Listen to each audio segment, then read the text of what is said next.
Here's the uncomfortable truth. A lot of RAG systems would be better if they answered fewer questions. Yes. In RAG, refusing to answer is not failure.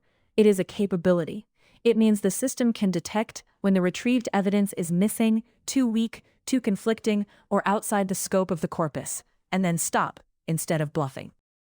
So when people ask, what should RAG refuse to answer, they do not mean edgy policy stuff. They mean, when should your system say, I do not have grounded support for this? Exactly. The question is about evidence boundaries. A RAG system should answer from retrieved sources. If the answer cannot be supported by those sources, refusal is the honest and useful move. And this matters because the whole sales pitch of RAG is trust. You are telling users, do not just trust the model, trust the documents behind it. Right. Practical example.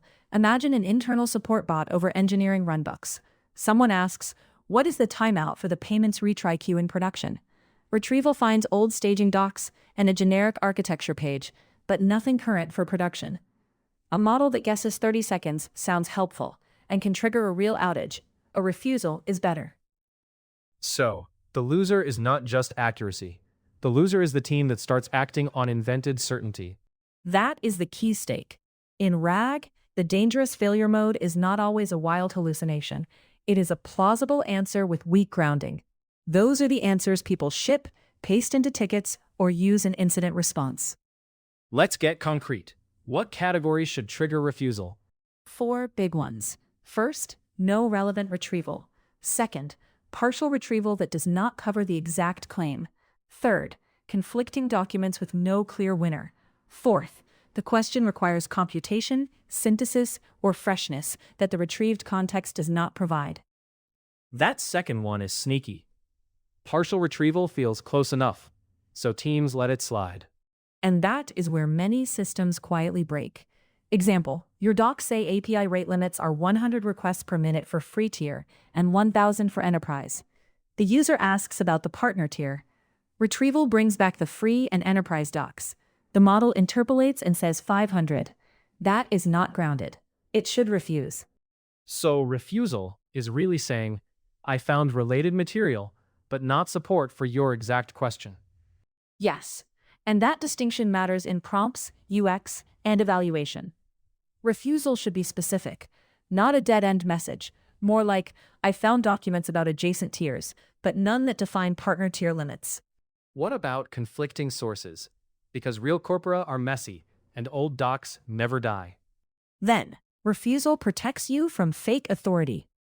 Say one handbook says VPN access requires manager approval, and a newer onboarding page says approval is automatic for full-time engineers. If metadata cannot establish which source is current and applicable, the model should not merge them into a clean answer. That sounds like a retrieval problem, not an answer problem. It is both. Retrieval quality decides what evidence shows up, but answer policy decides what the model does with shaky evidence. Good RAG systems do not turn ambiguity into confidence. Now let's talk debugging, because this is where teams get blindsided. They stare at wrong answers and tweak prompts forever. And the real bug is often missing refusal behavior. In debugging, ask 3 separate questions. Did retrieval fetch supporting documents? Did the context actually contain enough evidence? Did generation answer beyond that evidence? If the second answer is no, then a fluent response is a defect, not a success. So you need to evaluate not just answer correctness, but answerability. Exactly. Example, build a test set where some questions are intentionally unanswerable from the corpus. Maybe the answer exists nowhere, or only in stale docs, or only after combining facts the system is not allowed to infer. Then score the system on correct refusals. If it keeps answering anyway, your precision is fake. That is a power shift. Suddenly, the best-looking demo can be the worst production system because it never says no. Yes, teams often reward coverage and punish abstention, so the system learns to overanswer. But in production, the winner is usually the system that preserves trust under uncertainty.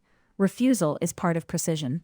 How do you make that operational instead of philosophical? Use explicit gates. Require citation support for key claims. Check retrieval scores and document diversity. Detect contradictions across retrieved chunks. Limit answers to quoted or attributable evidence for high-risk fields like configs, prices, version behavior, or runbook steps. Give me one practical implementation pattern programmers can use this week. Add an answerability classifier before generation, or as a verifier after draft generation. Simple version. Ask a model based only on these passages. Is the user's exact question fully answerable, partially answerable, or unanswerable? If it is not fully answerable, return a refusal with the nearest supported facts and the missing gap. So instead of one big magic step, you separate retrieve, judge, then answer. Yes, because the most expensive bug in RAG is counterfeit confidence. The system sounds grounded, the user relaxes, and the mistake travels farther than a visible error. Which means the question is not, can your RAG answer? It is, does your RAG know when it should not? Exactly. A strong RAG system is not the one that talks the most. It is the one that refuses right before trust would break.